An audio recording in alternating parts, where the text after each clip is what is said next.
सांगलीच्या तासगावमध्ये रोहित पाटील समर्थकांकडून पैसे वाटप प्रकरणी राष्ट्रवादीचे उमेदवार संजय काका पाटलांनी पोलिसांनी सखोल चौकशी करून कारवाई करण्याची मागणी केली।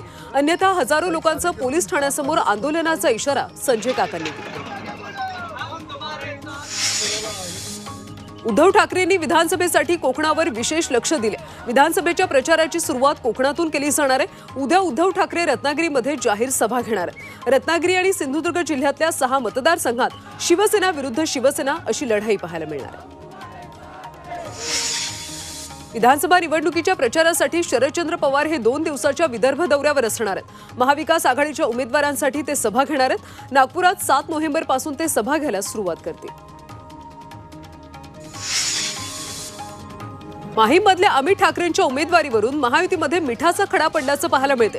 शिवसेनेच्या सदा सरवडकरांनी उमेदवारी मागे घेतली नाही तर भाजप नेते अमित ठाकरेंचा प्रचार करतील अशी भूमिका भाजपने घेतली।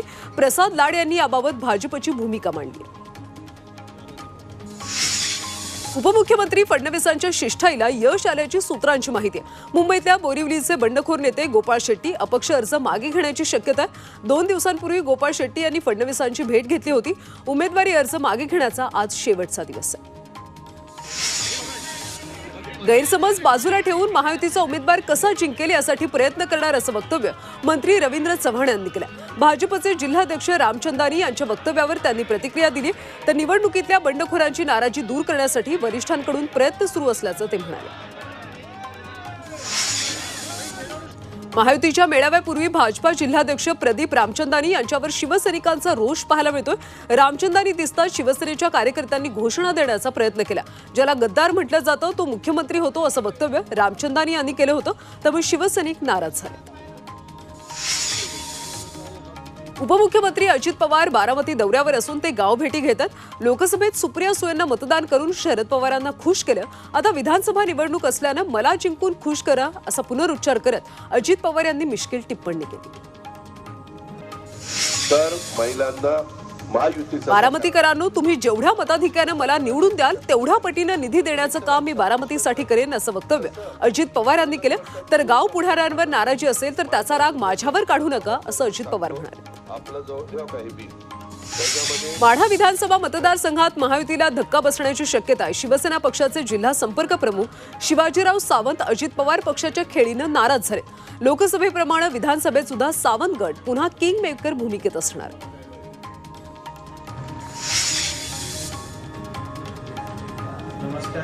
सांगोला विधानसभेत शेकापच्या उमेदवाराला महाविकास आघाडी नेत्यांनी पाठिंबा द्यावा अशी विनंती शेकापचे उमेदवार डॉक्टर बाबासाहेब देशमुख यांनी केली। शिवसेना उद्धव बाळासाहेब ठाकरे पक्षाने या जागेवर दावा करत माजी आमदार दीपक साळुंखे यांना उमेदवारी दिली। खेड आळंदीमध्ये शरद पवार गटाचे नेते अतुल देशमुखांनी अपक्ष लढण्याची तयारी करत दंड थोपटले।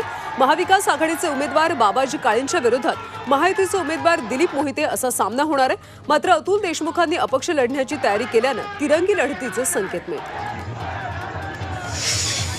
लातूर जिल्ह्यातल्या उदगीर मतदारसंघात भाजपचे बंडखोर उमेदवार विश्वजित गायकवाड यांनी निवडणुकीतून माघार घेतली। फडणवीसांनी गायकवाड यांची मनधरणी करण्यात यश आले। उदगीर मतदारसंघ महायुतीत राष्ट्रवादीला गेल्यानं ते नाराज होते। महाराष्ट्र भाजपचे निवडणूक प्रभारी भूपेंद्र यादव धुळे दौऱ्यावर होते। निवडणुकांच्या पार्श्वभूमीवर धुळे जिल्ह्यातल्या भाजपच्या प्रमुख पदाधिकाऱ्यांची बैठक घेण्यात आली। यादव 2 वेळा धुळे जिल्ह्यात येऊन गेल्यानं भाजपनं खान्देशावर विशेष लक्ष केंद्रित केल्याचं पाहायला मिळतं। आमदार परिणय फुके डॉक्टर होळी यांची भेट घेणार आहेत। भेटीदरम्यान देवेंद्र फडणवीस आणि भाजप श्रेष्ठींचा निरोप दिला जाणार आहे। आमदार परिणय फुके गडचिरोली शहरातल्या हॉटेल वैभव इथं दाखल होताच होळी समर्थकांनी आक्रमक भूमिका घेतली। डॉक्टर होळी यांनी अपक्ष म्हणूनच मैदानात राहावं असा आग्रह त्यांच्या कार्यकर्त्यांनी केला। नाशिक जिल्ह्यात ऐनवेळी हेलिकॉप्टरने एबी फॉर्म दिलेले शिवसेनेचे उमेदवार नॉट रिचेबल आहेत। नाशिकच्या देवळाली आणि दिंडोरी विधानसभा मतदारसंघातून धनराज महाले आणि देवळाली मतदारसंघातून राजश्री अहिरराव यांना उमेदवारी मिळाली। राष्ट्रवादीचे दिंडोरीचे उमेदवार नरहरी झिरवाळ आणि शिवसेनेच्या धनराज महालेंमध्ये थेट लढत होणार आहे। मुंबईतल्या चेंबूरमध्ये शिवसेनेचे उमेदवार तुकाराम काते यांच्याकडून महिला मतदारांना साडी वाटप करण्यात येत असल्याचा आरोप शिवसेना उद्धव बाळासाहेब ठाकरे पक्षाने केला। शिवसेनेच्या कार्यकर्त्यांना साडी वाटप करताना रंगेहात पकडल्याचा दावा ठाकरे पक्षाने केला। सहानुभूती मिळावी म्हणून एका अपक्ष उमेदवारानं स्वतःच आपली गाडी चालण्याचा प्रकार पोलीस तपासात उघड झाला।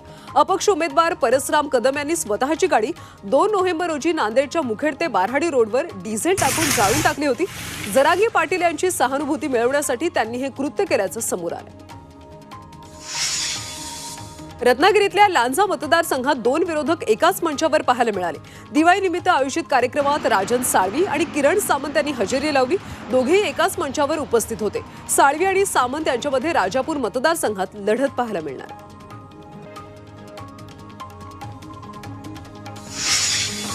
नंदुरबार मधल्या अक्कलकुवा अक्राणी मतदारसंघात भाजपच्या बंडखोर उमेदवार हिना गावित यांनी प्रचाराला सुरुवात केली। आदिवासींचं कुलदैवत मोगी मातेच्या मंदिरात नारळ फोडून गावित यांनी प्रचाराला प्रारंभ केला। तमिलागा वेट्री कळघम पक्षाचे प्रमुख आणि अभिनेते विजय यांनी वन नेशन वन इलेक्शन या मोहिमेला विरोध केला। कार्यकारी मंडळाची सभेत केंद्र सरकारच्या मोहिमेला विरोध करण्याचा ठराव करण्यात आला। नितीश कुमार चित्रगुप्त पूजेसाठी पाटणा शहरातल्या आदि चित्रगुप्त मंदिरात आले होते। यावेळी भाषणात आर.के. सिन्हा यांनी नितीश कुमारांचं तोंड भरून कौतुक केलं आणि मंदिराच्या नूतनीकरणासाठी त्यांचे आभार मानले। यावेळी नितीश कुमार भारावून गेले आणि थेट आर.के. सिन्हा यांच्या पाया पडले। नांदेडच्या मरळक इथल्या महादेव मंदिरात लोकसभा पोटनिवडणूक आणि नांदेड उत्तर मतदारसंघाच्या प्रचाराचा नारळ फोडण्यात आला। संतुकराव हंबर्डे आणि उत्तर मतदारसंघाचे महायुतीचे उमेदवार बालाजी कल्याणकर यांनी एकत्र प्रचाराचा श्रीगणेशा केला। कळंब धाराशिव विधानसभेचे शिवसेना उद्धव बाळासाहेब ठाकरे पक्षाचे उमेदवार कैलास घाडगे पाटील यांनी प्रत्यक्ष प्रचाराला सुरुवात केली। पाटील यांचं मूळ गाव असलेल्या कळंब तालुक्यातल्या खंडोबाचं दर्शन घेऊन प्रचाराला सुरुवात झाली। निवडणुकीत आपलाच विजय होईल असा विश्वास कैलास पाटलांनी व्यक्त केला। शिरूर हवेली विधानसभा मतदारसंघाचे महायुतीचे उमेदवार माऊली कटके यांनी उद्योजक प्रकाश धारीवाल यांची भेट घेतली। कटके यांच्या प्रचाराला सुरुवात झाली असून त्यांनी शहरातल्या बाजारपेठेत मतदारांशी संवाद साधला। मराठा आंदोलक मनोज जरांगे बारामतीला मॅनेज झाल्याचा आरोप ओबीसी नेते लक्ष्मण हाके यांनी केला। त्याचबरोबर जरांगे तकलादू उमेदवार देतील असा दावा त्यांनी केला। 135 आमदार पाडणार होते, त्याचं काय झालं असा सवाल हाकेंनी विचारला। मनोज जरांगे तुतारीची सुपारी घेऊन तुतारी वाजवणार असल्याचा आरोप हाकेंनी केला। जरांगेंकडून एकदा घोषणा होऊ दे, मग आधुनिक जिल्हा काय करतात हे समजेल असं विधान नितेश राणे यांनी केलं। मुळात निवडणूक हिंदूंच्या विरोधात लढवतात की आरक्षणासाठी ते त्यांनी सांगावं असं सुद्धा नितेश राणेंनी म्हटलं। राष्ट्रवादी काँग्रेसचे नेते हसन मुश्रीफ यांनी अंतरवाली सराटीमध्ये जाऊन मनोज जरांगे यांची भेट घेतली। विधानसभा निवडणुकीत पाठिंबा देण्याची मागणी जरांगेंकडे केल्याची माहिती यावेळी मुश्रीफ यांनी दिली। हसन मुश्रीफ आणि मनोज जरांगे यांच्या भेटीवर अमोल मिटकर यांनी प्रतिक्रिया दिली। दिवाळी आणि निवडणुकीची वेळ असल्याने ते भेटायला गेले होते असा अंदाज अमोल मिटकर यांनी व्यक्त केला। जम्मू काश्मीरमधल्या श्रीनगरच्या लाल चौकात हँड ग्रेनेडचा भीषण स्फोट झाला। या स्फोटामध्ये 10 जण जखमी झाले, तर या स्फोटाची पोलिसांकडून सध्या कसून चौकशी केली जाते। जुन्नरच्या कांदळीमध्ये मुक्ताई देवी यात्रा उत्सव साजरा केला जातो। खासदार अमोल कोल्हे आणि महाविकास आघाडीचे उमेदवार सत्यशील शेरकरांनी बैलगाडा घाटात हजेरी लावली। यावेळी कोल्हे आणि शेरकरांनी बैलगाडा मालक आणि तरुणांसोबत संवाद साधला। मनमाडमध्ये चव्हाण कुटुंबानं पर्यावरणपूरक साहित्यातून सिंहगड किल्ला साकारला। गेल्या 5 वर्षांपासून हे चिमुकले गड किल्ले तयार करतात। किल्ले बनवण्यासाठी दगड, माती, शेणासह पर्यावरणपूरक साहित्याचा वापर केला। बच्चे कंपनीच्या उपक्रमामुळे जुनी परंपरा जपण्याचा प्रयत्न होतो। दिवाळीच्या सुट्टीत शिर्डीमध्ये साई भक्तांनी गर्दी केली। साईबाबांच्या चरणी नतमस्तक होण्यासाठी भक्तांनी साई नगरीत गर्दी केली। यावेळी साई मंदिराला आकर्षक सजावट करण्यात आली। येवल्यामध्ये दिवाळीनिमित्त रेड्याची वाजत गाजत मिरवणूक काढली जाते। गवळी समाज, थोरात परिवार, भोसले परिवार यांच्या वतीनं रेड्यांची मिरवणूक काढली जाते। ही जुनी परंपरा असून यावर्षी देखील गवळी समाजानं रेड्याला आंघोळ घालून विविध रंगांनी सजवलं आणि त्यानंतर ढोल ताशांच्या गजरात रेड्याची मिरवणूक काढण्यात आली।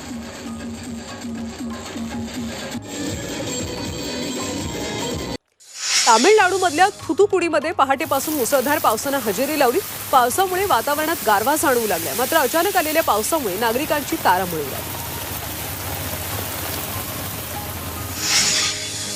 भारतात हिमतलावांच्या क्षेत्रामध्ये 33% वाढ झाली।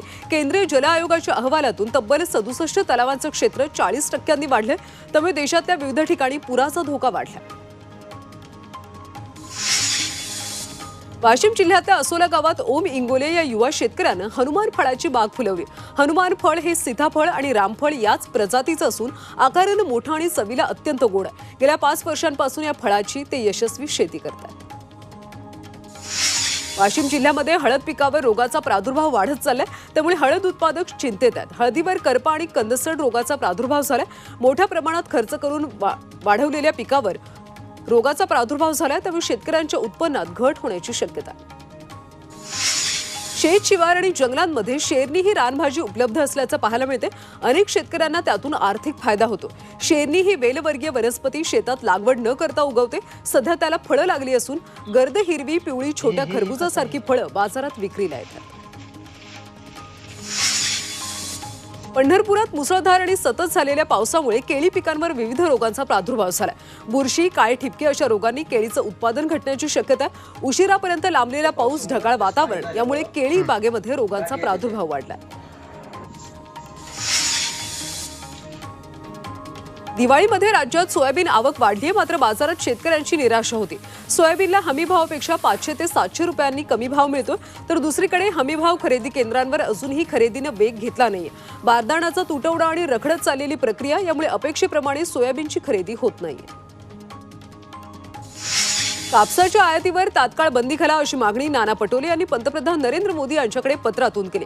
शेतकऱ्यांचं हित लक्षात घेऊन केंद्र सरकारनं कापसाच्या आयातीवर तात्काळ बंदी घालावी, भारतीय कापूस महामंडळाला हमीभावाने कापूस खरेदी करण्याचे निर्देश द्यावेत अशी मागणी पटोले यांनी केली।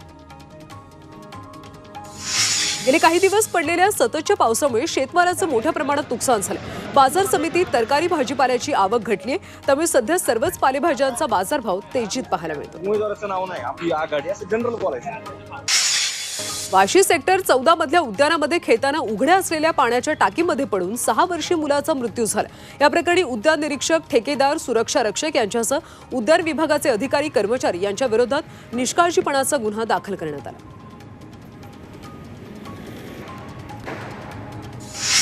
विमान कंपन्या आणि रेल्वेला स्फोट घडेल अशी माहिती देणारे ईमेल पाठवणाऱ्या जगदीश उईकेनं तब्बल 36 ईमेल पाठवल्याचं तपासात समोर आले। पोलिसांनी जगदीश उईकेला अटक केली असून त्याचे कम्प्युटर आणि इतर डिव्हाइस पोलिसांनी जप्त केले। नाशिकच्या येवल्यामध्ये चोरट्यांनी धुमाकूळ घातला। नगर मनमाड महामार्गावरच्या मोबाईल दुकानं फोडून चोरट्यांनी लाखोंचा माल लंपास केला। जवळपास 1 लाख ते 1 कोटी रुपयांचे विविध ब्रँडचे 100हून अधिक मोबाईल चोरट्यांनी लांबवले। बदलापूरमध्ये एका घराला भीषण आग लागली। आगीमध्ये बेडरूम संपूर्णपणे जळून खाक झाली। अग्निशमन दल घटनास्थळी पोहोचून आगीवर नियंत्रण मिळवलं। या अपघातात कोणतीही जीवितहानी झाली नाही। नंदुरबारमधल्या अक्कलकुवा आकरणी मतदारसंघात भाजपच्या बंडखोर उमेदवार हिना गावित यांनी प्रचाराला सुरुवात केली। आदिवासींचं कुलदैवत मोगी मातेच्या मंदिरात नारळ फोडून गावित यांनी प्रचाराला प्रारंभ केला। छत्रपती संभाजीनगरमध्ये अपक्ष उमेदवार राजू शिंदे यांची पत्नी, बहीण आणि मेहुणीचं अपहरण करण्यात आलं। शिर्डीहून नाशिकला जाताना संगमनेर शहराजवळच्या समनापूर गावाजवळ ही घटना घडली। या प्रकरणी संगमनेर पोलिसात गुन्हा दाखल करण्यात आला।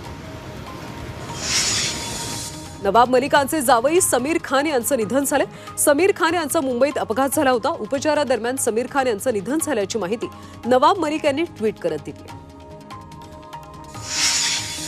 अहिल्यानगरमध्ये आगामी निवडणुकीची उत्तम तयारी केल्यामुळे निवडणूक निरीक्षक राम मोहन मिश्रा यांनी समाधान व्यक्त केले।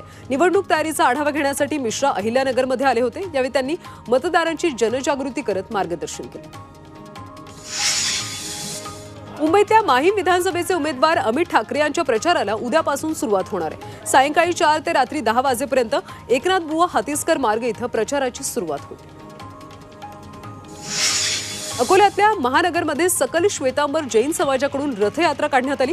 भगवान महावीर स्वामी यांच्या 2550व्या निर्वाण वर्षानिमित्त ही रॅली काढण्यात आली। ही यात्रा सर्व संघांच्या साध्वी आणि भगवंत यांच्या समवेत प्रारंभ झाली।